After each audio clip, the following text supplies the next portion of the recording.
جلال الدین اکبر کا نام سنا ہوگا آپ نے. آج سے تقریباً 500 سال پہلے ہم چلے جاتے ہیں. نام سنا ہے جلال الدین اکبر؟ اکبر بادشاہ کے نام سے ہندوستان، جس میں بنگلہ دیش بھی تھا، جس میں پاکستان بھی تھا، برما بھی تھا، اس پورے ایریے پر حکومت کس کی تھی؟ شہنشاہ جلال الدین اکبر کی. تقریباً 48 یا 50 سال حکومت کی ہے. اتنا طاقتور ترین بادشاہ. آپ اندازہ لگاؤ اتنے بڑے خطے پر، جس خطے کو انگریز سونے کی چڑیا کہتا تھا، بر صغیر، ہر موسم ہے یہاں پہ، ہر قسم کی پیداوار ہے، ہر قسم کے معدنی ذخائر. اتنی دولت تھی بر صغیر میں کہ عالمگیر بادشاہ رحمت اللہ علیہ نے ایک دفعہ ارادہ کیا کہ میں ہندوستان کی دولت کو سرکاری سطح پہ گننا شروع کرتا ہوں. عاجز آ گئے. یہ تاریخ کی کتابوں میں لکھا ہوا ہے. اتنا سونا کہ سرکاری سطح پہ ملازمین لگا دیے گئے کہ ان سونے کو گننا شروع کرو. صرف جو سونے کی اشرفیاں تھیں، حکومت اس کام سے، بولو بھائی، ایسا دولت مند تھا بر صغیر. یہ ساری دولت کہاں ہے پتہ ہے آپ کو؟ گورے لے گئے. جو گوروں نے ترقی کی، آج مسلمانوں کو تانا دیا جاتا ہے کہ تم ترقی میں پیچھے. تو وسائل تو جب سارے وہ لے گئے ہیں تو ہم تو چپڑاسی کا کام کر سکتے ہیں. بھائی جس کے پاس پیسہ ہو ترقی تو وہ کرے گا نا. پیسہ نہیں ہے تو آپ اس کی فیکٹری میں ملازم لگ سکتے ہو میرے بھائی. وہ فیکٹری تو وہ لگائے گا. تو یہ اسلام یا مسلمانوں کی وجہ سے نہیں ہے. ہمارے سارے وسائل. تو تنزل کیوں ہوا؟ ہمارے حکمرانوں نے ایسے کام کرنا شروع کر دیے تھے جن کی کوئی لاجک. جلال الدین اکبر بہت طاقتور بادشاہ تھا. اب بادشاہ کے دربار میں ہر قسم کے مولانا لوگ ہوتے ہیں. جو اہل حق علماء تھے وہ بادشاہ سے دور ہو گئے. یہ بہت اہم بات ہے، اللہ کرے کسی طرح دماغ میں اتر جائے. جو اہل حق لوگ تھے نا، وہ یہ کہتے تھے کہ بادشاہ سے قرب حاصل کرنا یہ دنیا پرستی ہے، یہ حکومت کا پٹھو بننا ہے. ہم بادشاہ کا قرب حاصل نہیں کریں گے، کیونکہ بادشاہ لوگ اکثر عیاش ہوتے ہیں. دولت آتی ہے تو عیاشی بھی ساتھ میں آتی ہے. اب اس بارے میں جو نبی کی تعلیمات ہیں وہ کیا ہیں کہ وہ فاسق ہو، فاجر ہو، آپ محبت کے ساتھ اس کو نصیحت تو کر سکتے ہیں، لیکن اس کا معاملہ کس پہ چھوڑیں گے آپ؟ اللہ پہ. ڈنڈے کے زور سے اس کو درست کرنے کی کوشش نہ کریں. اس کی عزت، احترام اور اس کی اطاعت سے ہاتھ نہ کھینچیں، کیونکہ مسلمانوں کی جو یونٹی ہے، اتحاد ہے، وہ پارا پارا ہو جائے گا. تو اہل حق علماء جلال الدین اکبر سے پیچھے ہٹنا شروع. نتیجہ کیا نکلا کہ درباری مولویوں نے جگہ بنانا شروع کر دی. سمجھ میں آ رہی ہے بات؟ تو درباری مولویوں میں رافضی بھی تھے، شیعہ بھی تھے، سنی بھی تھے. ان کے آپس کے جھگڑے دربار میں. ایک جلال الدین کو بتاتا کہ حضرت ابو بکر معاذ اللہ نقل کفر فاسق تھے، معاذ اللہ حضرت عائشہ معاذ اللہ ایسی تھیں. دوسرا بتاتا کہ نہیں یہ غلط ہیں. پھر جو سنی تھے ان میں وہی مقلد اور غیر مقلد کا فرق بھی تھا. جو غیر مقلد تھے وہ اپنا مسلک اس کے سامنے بتاتے، جو مقلد تھے وہ اپنے آپ کو درست ثابت کرتے. اور پھر اس کے علاوہ ہندو تھے، کیونکہ ہندوستان میں سکھوں اور ہندوؤں کی کثرت تھی. مسلمان تو 20% تھے بمشکل. وہ لوگ بھی تھے، وہ اپنے الگ ان کو بھی ساتھ لے کے چل رہا تھا جلال الدین اکبر نے کہ سکھ بھی ناراض نہ ہو، ہندو بھی ناراض نہ ہو. ادھر مسلمان جو علماء تھے یہ لالچی تھے بہت زیادہ. جلال الدین اکبر کو احساس ہو گیا کہ یہ کیا ہیں، جتنے میرے دربار میں چاہے وہ سنی ہو شیعہ ہو، یہ ہیں کیا؟ ان میں ایک چیز قدر مشترک ہے کہ یہ سب مکھن لگانے والے مولوی ہیں، یہ جو میرے قریب ہیں، ان کا ذاتی مفاد ہے، اور سب ایک دوسرے کی ٹانگیں کھینچنے میں بولو بھائی لگے ہوئے. مخلص آدمی تھا مگر کنفیوز ہو گیا. اس کی کنفیوژن کا فائدہ غیر مسلموں نے اٹھایا. کہتا تھا یہ صحیح ہے، وہ صحیح ہے، فلانا صحیح ہے، ڈمکانا صحیح ہے. سب ایک دوسرے کے خلاف ایک برگلاتے رہتے تھے. بیدار آ گیا کہ کیا صحیح ہے، وہ کنفیوز ہوتا رہا. پھر ادھر سے سکھوں نے اور ہندوؤں نے بھی اس کو،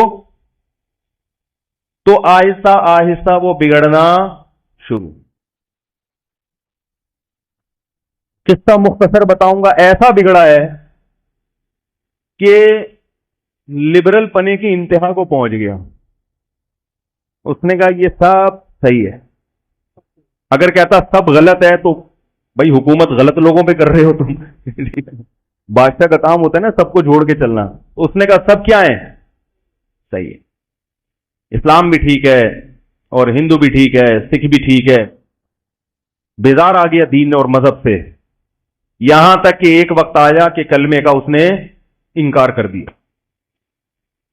اب جو علماء تھے، جو اہل حق تھے، انہوں نے جلال الدین اکبر کے خلاف فتوے دینا شروع کر دیے، کیونکہ اس نے واضح لفظوں میں کفر کرنا شروع کر دیا تھا.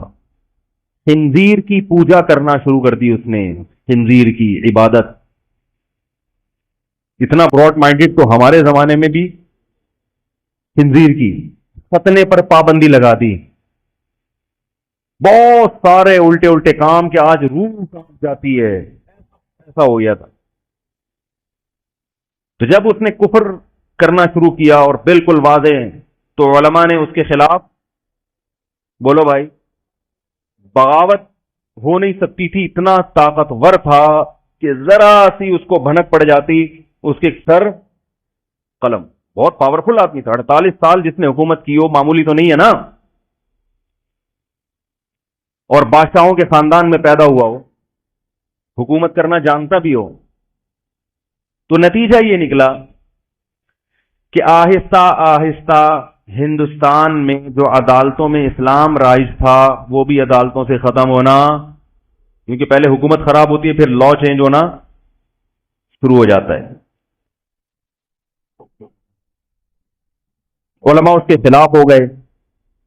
کوئی عالم اگر اس کو سمجھانے کے لیے، بادشاہوں کو جب بھی سمجھایا جاتا ہے تو پہلے ان کی عزت اور تعظیم، بادشاہ کو سمجھانے کا وہ طریقہ نہیں ہوتا حکومت کو سمجھانے کا جو ایک ملازم کو سمجھانے کا ہوتا ہے. کیا خیال ہے بھائی؟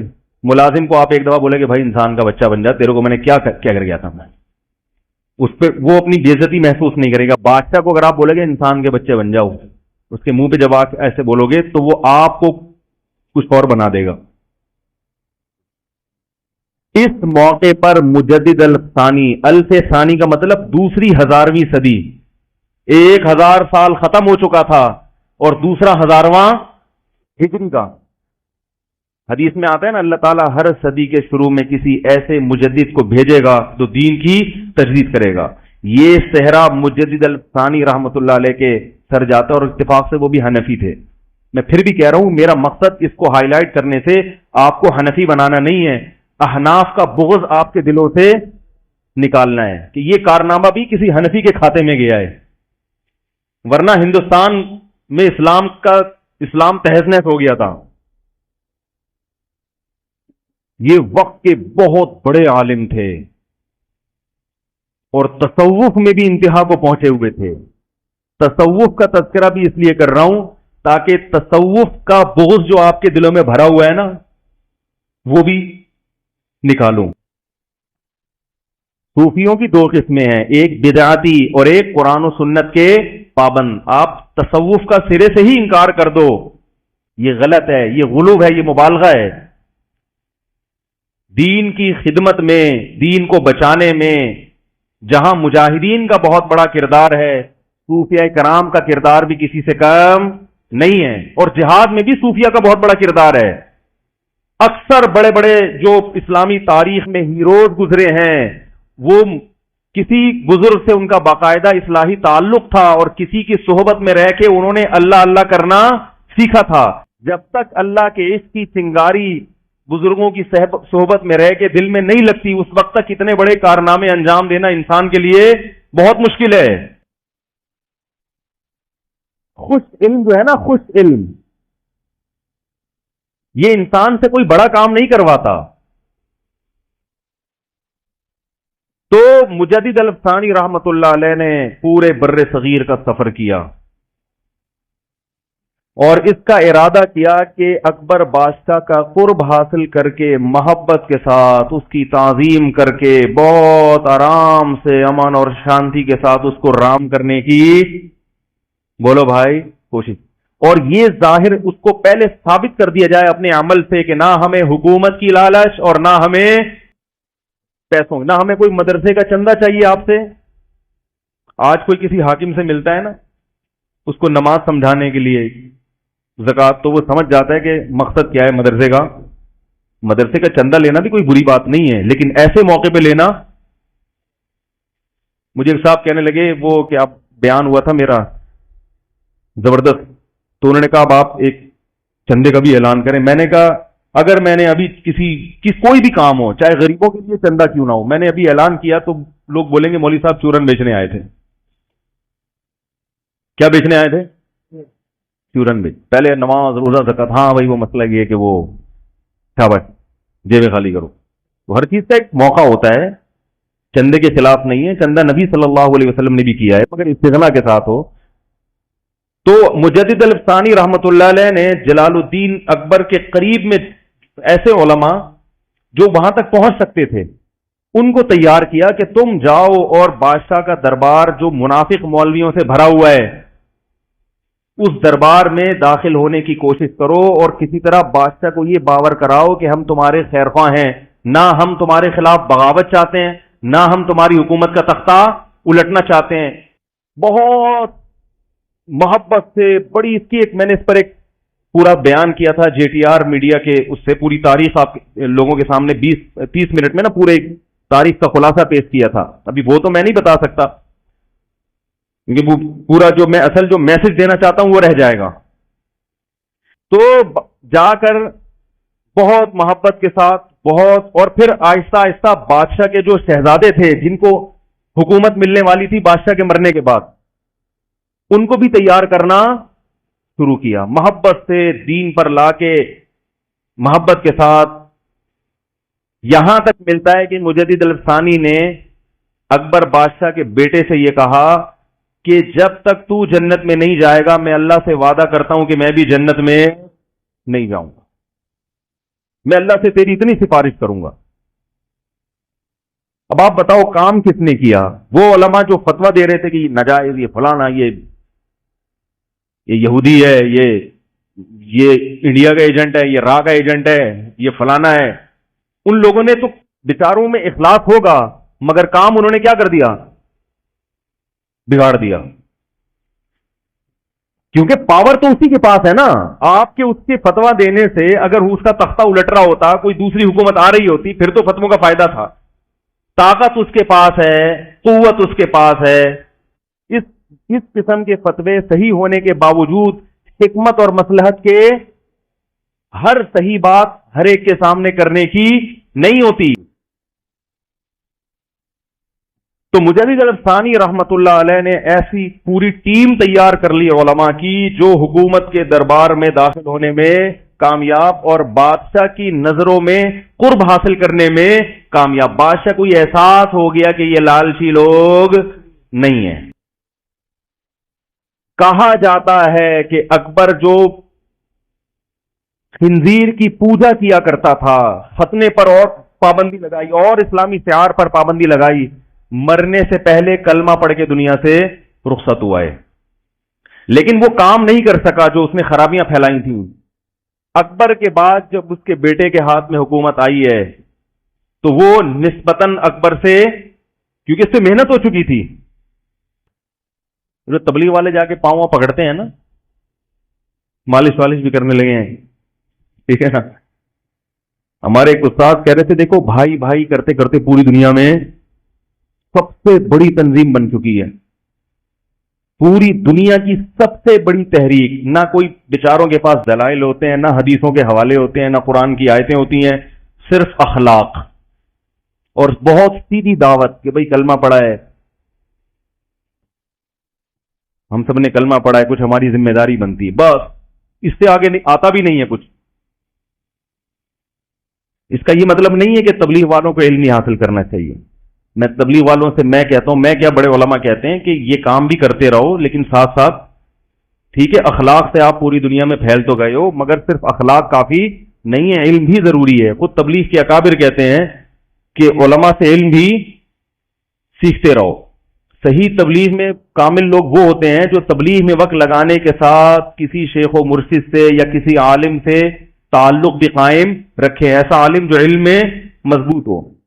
علم کے بغیر انسان گمراہی کی طرف چلا جاتا ہے، چاہے کتنا ہی مخلص کیوں نہ ہو. تاریخ میں بڑے بڑے مخلصین ہیں جو گمراہ ہوئے ہیں.